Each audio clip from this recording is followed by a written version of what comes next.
Halo, apa kabar semuanya? Semoga dalam keadaan baik dan selalu sehat.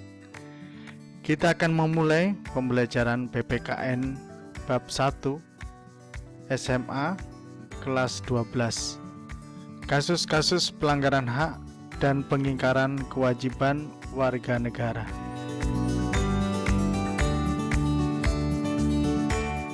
Tujuan pembelajaran: pertama, menghargai perbedaan yang merupakan anugerah Tuhan Yang Maha Esa dalam rangka penghormatan hak asasi manusia. 2. Tanggap dan proaktif terhadap berbagai pelanggaran hak dan pengingkaran kewajiban warga negara dalam kehidupan berbangsa dan bernegara. Ketiga, menganalisis nilai-nilai Pancasila terkait dengan kasus-kasus pelanggaran hak dan pengingkaran kewajiban warga negara dalam kehidupan berbangsa dan bernegara. Dan yang keempat, menyajikan hasil analisis nilai-nilai Pancasila terkait dengan kasus-kasus pelanggaran hak dan pengingkaran kewajiban warga negara dalam kehidupan berbangsa dan bernegara. Nah, sekarang apa makna hak warga negara? Hak warga negara merupakan segala sesuatu yang harus diperoleh warga negara dari pemerintah atau negara. Jadi harus diperoleh dari pemerintah. Dan menurut Bapak Jimli, pengertian hak warga negara atau the citizen rights sebenarnya berbeda dengan pengertian hak asasi manusia atau the human rights. Namun, karena di Indonesia, hak asasi manusia telah tercantum dengan tegas dalam Undang-Undang Dasar 1945, hak-hak tersebut secara resmi menjadi hak konstitusional setiap warga negara. Ya, kenapa menjadi hak konstitusional? Karena sudah masuk dan tercantum dalam Undang-Undang Dasar 45 yang adalah Konstitusi Negara Republik Indonesia. Dan yang berikutnya, warga negara juga mempunyai yang namanya hak legal atau hak hukum. Itu timbul berdasarkan jaminan undang-undang dan peraturan perundang-undangan di bawahnya atau disebut dengan subordinate legislations. Jadi, warga negara Indonesia mempunyai hak legal atau hak hukum yang tadi karena sudah tercantum dalam Undang-Undang Dasar 45, sehingga itu menjadi jaminan undang-undang dan peraturan perundang-undangan di bawahnya, ya, disebut dengan subordinate legislation. Nah, pasal-pasal apa saja yang penting dalam Undang-Undang Dasar Negara Republik Indonesia tahun 1945? Contohnya adalah pasal 28I ayat 1. Bunyinya, hak untuk hidup, hak untuk tidak disiksa, hak kemerdekaan pikiran dan hati nurani, hak beragama, hak untuk tidak diperbudak, hak untuk diakui sebagai pribadi di hadapan hukum, hak untuk tidak dituntut ada dasar hukum yang berlaku surut adalah hak asasi manusia dan tidak dapat dikurangi dalam keadaan apapun. Jadi hak-hak di atas itu tidak dapat dikurangi dalam keadaan apapun, karena itu adalah hak dasar. Contoh hak-hak legal sebagai warga negara, ya.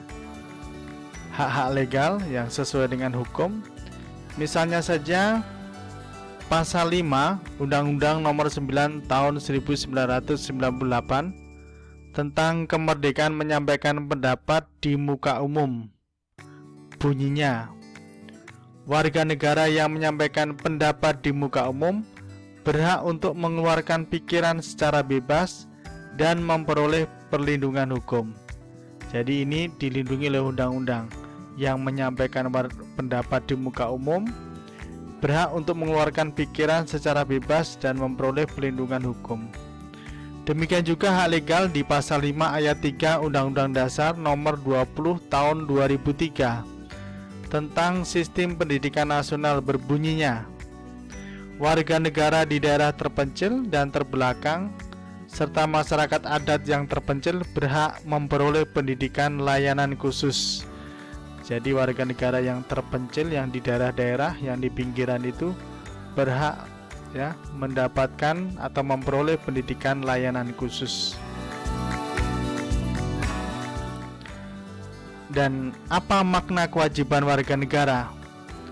Menurut Profesor Dr. Notonegoro, kewajiban adalah beban untuk memberikan sesuatu yang semestinya diberikan secara terus-menerus oleh pihak manapun, yang pada prinsipnya dapat dituntut secara paksa oleh pihak yang berkepentingan. Ini namanya kewajiban. Jadi makna kewajiban, beban untuk memberikan sesuatu yang semestinya diberikan secara terus-menerus oleh pihak manapun, yang pada prinsipnya dapat dituntut secara paksa oleh pihak yang berkepentingan.